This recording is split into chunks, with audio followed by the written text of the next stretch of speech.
8월 10일 배철현님의 시면 오늘도 읽습니다.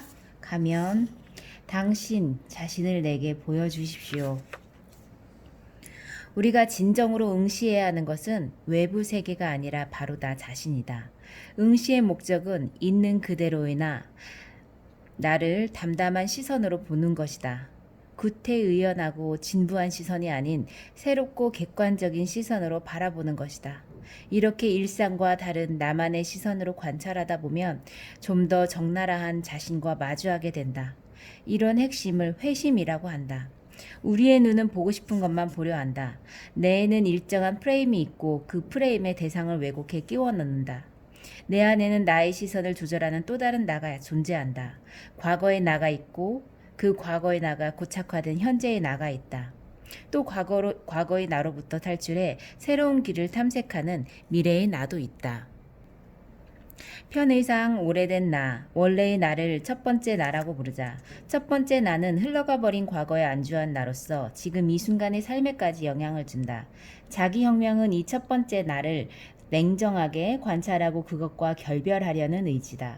우리는 대부분 이 오래된 자아를 벗어버리기보다 그것을 붙잡아 강화시키려 한다. 배움은 이 오래된 자아인 첫 번째 나로부터 탈출하는 과감하고 용기 있는 과정이어야 한다. 자아를 치장하고 강화하는 교육은 재미없는 세상을 만들어낼 뿐이다. 그렇다면 어떻게 해야 첫 번째 나를 극복할 수 있을까? 이를 위해서는 또 다른 나인 두 번째 나가 필요하다. 이 또 다른 나를 라틴어로 알터 에고라고 한다. 알터 에고는 기원전 1세기 로마에서 활동한 사상가 키케로가 맨 처음 사용한 용어다. 키케로는 로마가 공화정에서 제정으로 변화하는 중요한 시기에 등장한 정치 철학자이자 문필가다. 그의 정치 철학과 저서는 로마 문명과 유럽 문명에 큰 영향을 끼쳤다. 감성적인 성격의 키케로에게는 흉금을 터놓고 무엇이든 토로할 수 있는 친구 티투스 폼포니우스가 있었다. 키케로는 그에게 쓴 편지에서 너는 내게 형제와 같아. 내가 모든 것을 말할 수 있는 알터에고지 라고 말했다. 키케로는 그를 알터에고, 즉 또 다른 나라고 불렀다. 알터에고는 외부 친구만이 아니라 내 안에 존재한 나의 가장 절친한 친구인 또 다른 나를 의미하기도 한다. 이 용어는 문학작품과 심리학에서 차용되어 현재는 인간 심리를 묘사하는 개념이 됐다. 문학작품에서는 저자의 심리와 행동을 의도적으로 표현하는 주인공 이외의 다른 인물을 가리키며 연극 무대에서는 그 심리와 몸짓을 연구해 완벽하게 구현해야 하는 대상을 말한다. 배우는 부단한 연습을 통해 또 다른 나가 되어야 한다. 로버트 루이스 스티븐슨의 소설 지킬 박사와 하이드에도 또 다른 나가 등장한다. 그런데 이 소설에서는 부정적인 존재로 표현된다. 지킬 박사가 다른 사람들이 평가하는 첫 번째 나라면 하이드는 그 안에 숨어있는 암울하고 폭력적인 또 다른 나다. 이 소설은 영국 빅토리아 시대에 만연해 있던 겉으로는 체면을 중시하면서도 뒤로는 욕망에 들끓고 있는 인간의 양면성을 이야기한다. 한 인물 안에서 지킬 박사와 하이드라는 선악이 공존하며 끊임없이 투쟁한다. 이와 대조적인 작품으로 영화 슈퍼맨이 있다. 만화로 시작해 영화화된 슈퍼맨에서 또 다른 나는 긍정적인 인물로 그려진다. 클락 켄트는 진정한 자신을 감추고 신문기자로 살아간다. 그의 원래 이름은 칼 엘이다. 칼 엘은 고대 유대인들이 사용한 아람어로 신의 목소리를 뜻한다. 칼 엘에게는 부모가 있었다. 그의 부모는 자신들이 거주하는 은하계 크립톤이 파괴되기 직전 칼 엘을 바구니에 담아 은하계에 연결하는 공간인 상상의 나일강에 띄어보낸다. 여기까지는 성서에 등장하는 모세의 탄생 이야기와 유사하다. 우리가 진정으로 응시해야 하는 것은 외부 세계가 아니라 바로 나 자신이다. 응시의 목적은 있는 그대로의 나를 담담한 시선으로 보는 것이다. 구태의연하고 진부한 시선이 아닌 새롭고 객관적인 시선으로 바라보는 것이다. 카렐은 미국 캔사스주의 한 농가에 도착하게 되고 이 후미지고 허름한 곳에서 그는 평범한 소년으로 성장한다. 그러던 어느 날 그는 돌연 햇빛의 세례를 받으며 깨달음을 얻는다. 지상에서 태어났지만 그의 본성을 깨닫게 해주는 매개체는 하늘에서 내려오는 햇빛이다. 이후 그는 자신이 클라켄트라는 이름의 평범한 소년이 아니라 한 걸음에 높은 빌딩을 건너뛸 수 있는 또 다른 나, 즉 슈퍼맨임을 깨닫는다. 햇빛은 누구에게나 쏟아지지만 그것을 통해 또 다른 나를 발견하는 경우는 슈퍼맨과 같은 영웅 말고는 흔치 않다. 슈퍼맨처럼 자신의 한계를 넘어서는 인간은 얼마든지 영웅이 될 수 있다. 내게도 삶의 결정적인 사건이 있었다. 또 다른 나를 찾게 한 그 깨달음의 순간은 바로 미국이라는 미지의 땅에서 인생의 멘토를 만났을 때다. 어느 날 나는 그를 찾아가 물었다. 당신의 제자가 되고 싶습니다. 그러자 그는 이렇게 대답했다. Show yourself. 한마디로 너 자신을 내게 보여달라는 말이었다. 그가 원한 나의 모습은 아무런 준비도 없이 서 있는 오래된 나. 과거의 나가 아니었다. 나를 넘어선 또 다른 나. 과거를 벗어던진 미래의 나였다. 그의 목소리는 내 영혼을 울리는 신의 소리와도 같았다. 멘토와의 만남이 있은 뒤 나의 하루하루는 이전과 전혀 다른 나를 찾는 수행으로 채워졌다. 그것은 힘들지만 감동적인 일이었다. 내 영혼을 울린 멘토의 목소리는 지금도 여전히 나를 깨운다. 그리고 새로운 여정을 시작할 용기를 갖게 한다. 여러분은 걸어야 합니다. 걸음을 통해 길을 만드십시오. 그 길은 이미 존재하여 당신을 기다리고 있는 것이 아닙니다. 그 길은 하늘과 같습니다. 그곳에서 새들은 날아다니지만 어떤 흔적도 남기지 않습니다. 당신은 그 길을 따라갈 수 없습니다. 그곳에는 어떤 발자국도 없기 때문입니다. 오쇼 라즈니시. 갈림길. 내가 선택한 그 길에는 발자국이 찍혀있지 않았다. 때때로 전설이라는 말에 가슴이 뛸 때가 있다. 그럴 때면 소년처럼 나만의 전설을 만들겠다는 결심이 불쑥 솟아오르기도 한다. 전설이란 각자의 심연에 숨어있는 보물을 찾아 나서는 여정 이야기다. 전설은 나를 흥분시켜 최선을 발동하게 하고 동시에 내가 반드시 감행해야 하는 운명의 길이다. 내가 내딛는 한 걸음 한 걸음은 모두 숭고한 여행의 과정이자 목적지다. 이 여행의 가장 큰 걸림돌은 실패에 대한 두려움이다. 하지만 이 두려움은 나만의 전설을 실현하는 데 꼭 필요한 트레이너다. 우리는 이 두려움이라는 혹독한 트레이너를 통해 한계를 깨닫고 그것을 뛰어넘고자 하는 의지를 갖게 된다. 전설을 위한 걸음은 순교적이다. 순교자에 해당하는 영어 마르티르는 원래 고전 그리스어에서 유래했다. 마르티르의 의미는 두 가지다. 하나는 법정에서 자신이 선택한 말과 행동의 진리임을 증언하다이고, 다른 하나는 숭고한 원칙을 위해 목숨을 바치다, 즉 순교하다이다. 순교자는 자신의 말이나 행동이 진리인지 아닌지 객관적으로 증명할 길이 없다. 중요한 것은 자신이 지금 걷는 이 길, 이 진리임을 믿는 것이다. 믿음은 흔히 자신과 무관한 도그마에 무조건 동의하는 행위로 알려져 있다. 그런 믿음은 시대에 따라 그리고 개인의 성향에 따라 항상 재구성되어야 한다. 믿다 라는 영어 동사 believe는 자신에게 소중한 것을 헤아려 알고 그것에 우선순위를 매기고 그것을 지키려는 삶의 태도를 의미한다. 우리의 삶을 굳건하게 버티게 하는 그 바탕에는 이와 같은 믿음이 깔려 있다. 이것이 없다면 타인의 이데올로기에 쉽게 동의해버려 결국 자신만의 고귀한 특권을 포기하게 된다. 스스로에게 소중한 것이 무엇인지 깊이 헤아리는 행위가 곧 믿음의 시작이다. 믿음이란 자신에게 소중한 것을 헤아려 알고 그것들의 우선순위를 매기고 그것을 지키려는 삶의 태도다. 이것이 없다면 타인의 이데올로기에 쉽게 동의해버려 결국 자신만의 고귀한 특권을 포기하게 된다. 스스로에게 소중한 것이 무엇인지 깊이 헤아리는 행위가 곧 믿음의 시작이다.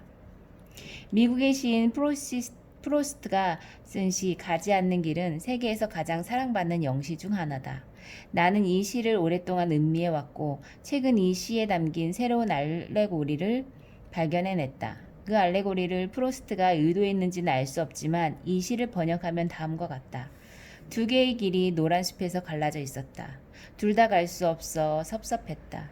하나만을 가야 했기에 한참을 서 있었다. 나는 볼 수 있는 데까지 내려다보았다. 길이 덤불로 굽어져 가는 곳까지. 나는 똑같이 좋아 보이는 두 개의 길 가운데 하나를 택했다. 그 길이 더 나은 선택이라 여겼다. 풀이 많고 사람들이 잘 다니지 않는 길이었기 때문이다. 그 길로 간다 해도 별다른 흔적이 남지 않을 것이다. 그날 아침 내 앞에는 두 개의 길이 있었다. 낙엽엔 발자국이 찍혀 있지 않았다. 나는 돌아올 다른 날을 위해 첫 번째 길을 남겨두었다. 그러나 그 길이 또 다른 길로 이어져 있었기에 내가 돌아올 것임을 짐작하고 있었다. 세월이 한참 흐른 뒤 나는 한숨 지으며 말하리라. 두 개의 길이 하나의 숲에서 갈라져 있었지. 나는 사람들이 잘 다니지 않는 길을 택했지. 그리고 그것이 내 인생을 바꿨지. 나는 지금까지 이 시를 남들이 가지 않는 길을 선택한 인생을 찬양하는 시로 해석했다. 이 시를 읽을 때마다 남들이 가지 않는 길을 택하겠다고 다짐하며 우월감에 빠지곤 했다. 그런데 최근에 다시 이 시를 읽어보니 다른 해석이 보였다. 시인은 사람들이 잘 가지 않는 길을 선택했다고 담담하게 고백한다. 동시에 두 갈래 길에 이르렀을 때 두 길이 똑같이 좋아 보였다고 말한다. 사람들이 잘 가지 않는 길은 사실 똑같이 좋아 보이는 두 개의 길 중 하나일 뿐이다. 시인은 자신이 택한 길이 아닌 다른 길을 선택했더라도 그 길은 사람들이 잘 가지 않는 길이라며 스스로를 위안했을 것이다. 스스로 선택한 삶이 최선이었다고 믿는 것, 즉 자기 기만에 대한 찬양이며 위안이다. 문제는 스스로를 기만할 만큼 나 자신에게 최면을 걸 수 있는가 하는 것이다. 그 선택에 대한 믿음이 있는가이다. 최선이란 자신을 위한 최적의 선택이다. 묵상을 통해 그 유일무이한 운명의 길을 선택하는 순간은 거룩하다. 자신에게 진실한 것이 다른 이들에게도 진실한 것이라고 확신하는 것 또한 중요하다. 이럴 때 필요한 게 바로 자기 기만이다. 자기 기만은 천재성의 발로이자 후회 없는 삶의 나침반이다. 이는 보잘것없는 자신을 포장해 남들에게 과시한 행위가 아니다. 마음속 깊이 숨어있는 보물을 찾아가는 숭고한 여행이다. 이 여행은 그것을 지켜보는 이들 또한 그 보물을 찾아 나설 수 있도록 용기와 희망을 안겨준다. 이슬람 신자인 무슬림들은 하루에 5번씩 메카를 향해 기도한다. 메카는 무슬림들이 만들어야 하는 전설의 진원지이자 종착점이다. 이들은 자신이 가야 할 길을 상기하고자 메카를 향한 화살표 모양의 표식을 갖고 다닌다. 이 표식을 아랍어로 끼블라라고 한다. 그들은 자신만의 전설을 쓰고 신의 뜻에 승복하기 위해 하루에 5번씩 자신이 가야 할 길과 목적지를 상기한다. 온몸을 바닥에 붙인 채 매일 순교적이고도 숭고한 삶을 다짐한다. 우리는 하루에도 몇 번씩 갈림길 위에 선다. 내가 선택할 수 있는 길은 하나뿐이고 그 순간 나는 최선의 선택을 해야 한다. 그리고 그 선택을 믿어야 한다. 미래란 과거나 현재 내가 선택한 결과에 불과하다. 우리는 흔히 시간의 흐름을 과거, 현재, 미래로 나누지만 사실 시간은 흐르는 강물처럼 하나다. 미래는 오늘 내 선택의 자연스러운 결과일 뿐이다. 세상에는 두 종류의 선생님이 있습니다. 당신을 수많은 총알로 무장시켜 더 이상 움직이지 못하게 하는 사람과 당신의 등을 살짝 밀어 당신을 창공으로 뛰어내리게 하는 사람입니다. 로버트 프로스트. 멘토. 스스로 운명을 개척하려는 자기에게만 찾아오는 스승. 가끔, 지금, 이 순간의 나의 여정이 거룩한 목적지에 도달하기 위해 필요한 과정이 무엇이 묻고 짚을 때가 있다. 그럴 때 필요한 존재가 스승이다. 스승은 그 길 위에서 최선을 다하도록 나를 촉구하는 존재다. 인격적으로 완벽한 존재이기보다 나보다 앞서 자신만의 길을 걸어가는 도반이자 선각자이다. 서양에서는 스승을 멘토라고 부른다. 멘토는 1750년경 문학작품에 등장한 영어 단어로 오늘날에는 스승, 조언자라는 의미를 지닌다. 멘토의 첫 글자 맨은 인도 유럽어의 어근, 생각하다에 해당하는 맨의 사역형으로 생각하게 만들다라는 의미다. 이 어근에 뭐뭐하는 사람에 해당하는 어미가 토어가 붙여서 멘토가 됐다. 직역하면 멘토는 생각하게 만드는 사람이다. 다시 말해 자신의 본연의 의무를 성찰하게 만드는 사람. 인간은 매 순간 주위의 기대나 체면에 휘둘려 쉽사리 부안해동한다. 멘토는 부안해동하는 우리로 하여금 반드시 이루어야 할 본연의 임무를 잊지 않도록 끊임없이 상기시키고 촉구한다. 호메로스의 오디세이아에는 멘토 이야기가 등장한다. 오디세우스와 페넬로페 사이에는 텔레마코스라는 아들이 있었다. 오디세우스는 트로이로 원정을 떠나면서 자신의 친구인 멘토에게 아들 텔레마코스를 돌봐줄 것을 부탁한다. 기약 없는 여행을 떠나면서 아버지 오디세우스는 자신의 아들이 장차 이타카의 왕이 될 수 있도록 가르쳐줄 선생이 필요했던 것이다. 텔레마코스는 어느새 21살의 청년이 됐다. 그는 20해 동안 고아나 진배 없이 자랐다. 아버지의 부재로 이타카의 왕이 될 수도 없었다. 어머니 페델로페가 다른 영주들의 아내가 되기라도 한다면 곧바로 왕자에서 비천한 신분으로 전락할 운명이었다.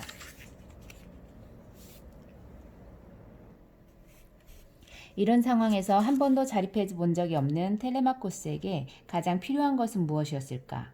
바로 자신이 누구인지를 확인하기 위해 미지의 경계로 자신을 밀어내어 실험해 보는 용기다. 아직도 어리고 유약한 텔레마코스였지만 그는 자신이 처한 딜레마의 희생자가 되기를 거부한다. 대신 그는 자신의 운명을 개척하기로 결단한다. 그는 홀로 파도가 넘실대는 해안으로 가 무시무시한 회색빛 파도에 손을 씻는다. 그리고는 크게 외친다. 아테네 여신이여 제 기도를 들어주십시오. 당신은 어제도 우리 집에 오셨습니다. 그때 행방이 모연한 아버지의 귀향 소식을 알려면 배를 타고 잿빛 심연 바다 위를 향해야 하라는 명령을 내리셨습니다. 그 순간 기적이 일어난다. 여신 아테네가 아버지 친구인 늙은 멘토로 변신한 것이다. 텔레마코스, 내게 아버지 오디세우스의 고귀한 용기가 스며들어 있다면 너는 이제 바보도 겁쟁이도 아니다. 오디세우스는 자신의 말을 어긴 적이 없다. 자신의 일을 완수해내지 못한 적도 없다. 아버지를 찾아 나선다면 내 여정은 성공할 것이다. 그 텔레마코스는 아버지 행방을 찾아 안개가 자욱하고 큰 파도가 넘실대는 아드리안 해안으로 갔다. 항해를 시작하기 위해서다. 이 이야기에서 텔레마코스의 스승은 아버지 오디세우스의 오랜 친구 멘토나 그의 모습으로 변장한 여신 아테네인 것처럼 보인다. 그러나 그의 진정한 스승은 다름 아닌 자기 자신이다. 멘토는 자신이 처한 상황을 독수리의 눈으로 꿰뚫어보고 회색빛 바닷물에 손을 씻는 순간 텔레마코스의 마음속에 자리하기 시작한 특별한 존재다. 이제 텔레마코스는 아버지의 오랜 친구인 멘토의 말을 통해서도 신의 목소리를 들을 수 있을 뿐만 아니라 자신의 마음 깊은 곳에서 흘러나오는 심오한 소리를 듣는 영적인 귀를 갖게 되었다. 타인의 시선과 평가 그리고 구태의연함에 안주한 이에게 멘토는 찾아오지 않는다. 광활한 바다에 몸을 싣고 인생의 항해를 떠날 때 멘토는 슬며시 찾아와 나의 눈이 되어주고 귀가 되어준다. 인생의 최상의 멘토는 나 자신이다. 사람들은 높은 산, 바다에 넘실대는 파고, 강물의 드넓은 조류, 별들의 운행들을 감탄하기 위해 외국에 갑니다. 그러나 정작 자신들이 가진 신비를 생각 없이 지나쳐 버립니다. 아우구스티누스. 진부, 나에게 찾아오는 새로움을 막는 회방꾼. 영적이며 지적인 수련을 방해하는 회방꾼 중 하나는 진부합니다. 진부라는 한자를 풀이하면 좀 더 특이한 구석이 있다. 진부는 썩은 고기를 남들이 보라고 전시하는 어리석음을 뜻한다. 고대 사회에서 고기를 맛보기란 무척 드물고 어려운 일이었다. 그래서였을까 자신이 가지고 있는 고기를 남들에게 자랑하고 싶어한 사람이 있었다. 그는 사람들이 올 때마다 자신의 고기를 꺼내 보여주곤 했다. 처음에는 누구랄 것도 없이 그가 그 귀한 고기를 탐냈고 고기의 주인인 그를 부러워했다. 그러다 시간이 지나면서 고기는 썩기 시작했고 악취를 풍겼다. 이런 지경인데도 고기 주인은 계속해서 그 썩은 고기를 사람들에게 보여주었다. 썩은 고기 냄새에 익숙해져 악기가 나는지도 몰랐던 탓이다. 그는 썩은 고기 냄새 때문에 아무도 그를 가까이 하려 하지 않는다는 사실을 몰랐다. 고기 때문에 사람들이 자신에게 머리를 조아릴 것이라고 착각했다. 이렇게 고기가 썩는 줄도 모르고 남들에게 과시하는 사람을 가리켜 진부한 사람이라고 한다. 남들이 부러워할 만큼 자신의 강점인 줄 알았던 고기 때문에 결국 망하고 말았다는 이야기다. 직원을 채용하는 기업마다 참신한 인재를 원한다. 그러나 오늘날 통용되고 있는 상투적이고 틀에 박힌 교육 환경 속에서 참신한 인물이 등장하기란 거의 불가능해 보인다. 지금까지의 교육은 진부함을 양산해왔다. 진부하지 않은 참신한 인물을 발굴해내기란 하늘의 별 따기보다 어려워졌다.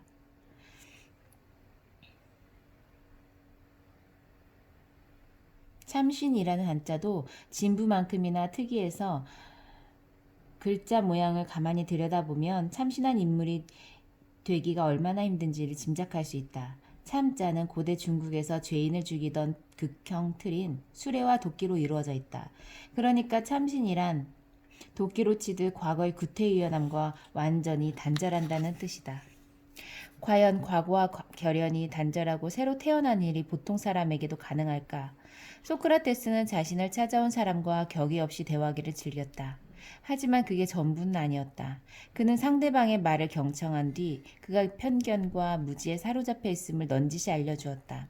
말하자면 사람들이 자신들의 진부함을 스스로 헤아려 알도록 하는 것이 소크라테스식 대화의 진정한 목적이었다.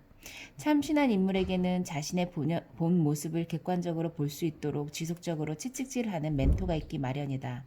이 멘토는 현실 감각을 망각해 아는 선생이 아니다.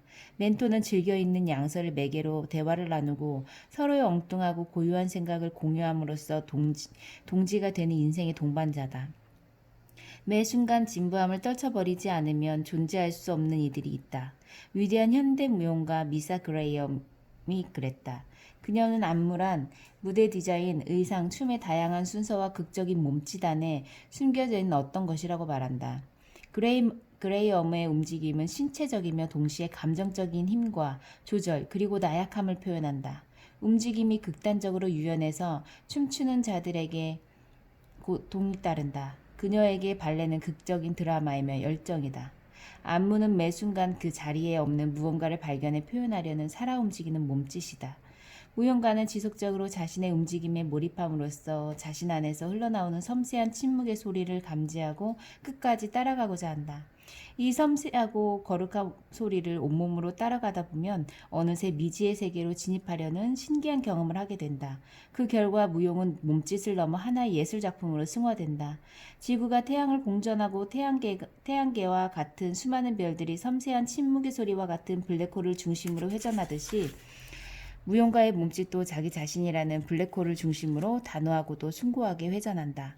보통 사람들은 대부분의 침묵 소리가 만들어내는 길을 감지하지 못하거나 따라가기 힘들어 중간에 멈춰버리기 일수다. 진부함에 해당하는 영어 미그워크 러티는 중간을 뜻하는 메디와 험난한 산을 뜻하는 오크로스의 합성어다. 진부함이란 산의 정상에 오르겠다고 마음먹었지만 지친 나머지 산 중턱에서 머뭇거리는 상태를 뜻한다. 처음에는 산 정상에 올라가 자신이 완벽을 향해 정진했음을 축하하고 싶어 한다. 그러나 그런 초심을 잃고 중간에서 머뭇거리는 게 서양인들에게 있어서 진부함의 의미였다. 진부한 사람은 자신 속에서 흘러나오는 침묵의 소리를 듣지 못할 뿐만 아니라 자신만의 삶의 안무를 갖지 못한다. 인간의 귀는 다른 사람들의 평가와 인정에 목말라 하기 때문이다. 행복이란 자신이 만들어낸 삶에 달려있다는 사실을 알게란 쉽지 않다. 마음의 소리에 귀를 기울이고 자신만의 맞춤형 안무를 만들어 끝까지 완주한 이들이 있다. 플라톤, 붓다, 예수, 조로아스터, 무함마드 이들은 남들이 써놓은 책이나 관습에서 삶의 기술을 배우지 않았다. 남들의 생각을 따르기보다 자신의 생각을 말하고 직접 행동으로 옮겼다. 우리는 대개가 위대한 시인이자 성인들이 만들어 놓은 빛나는 별들을 쳐다보느라 정신이 없다. 문득 번뜩이는 아이디어가 떠올라도 자기 것이라는 이유로 외면한다. 이렇게 남의 것이나 따르는 삶이 계속되는 한 자신만의 고유한 문법을 만들어내는 참신한 삶은 찾아오지 않는다. 진부는 우리를 더 이상 앞으로 나아가지 못하고 머뭇거리게 하는 끔찍한 해방뿐이다. 진부한 사람은 자신 속에서 흘러나오는 침묵의 소리를 듣지 못할 뿐만 아니라 자신만의 삶의 안무를 갖지 못한다. 인간의 귀는 언제나 다른 사람의 평가와 인정에 목말라 하기 때문이다. 내가 나를 위하지 않는다면 누가 위하겠는가? 내가 나 자신을 위한 유일한 사람이 아니라면 나는 무엇이란 말인가? 지금이 아니라면 언제란 말인가? 힐렐.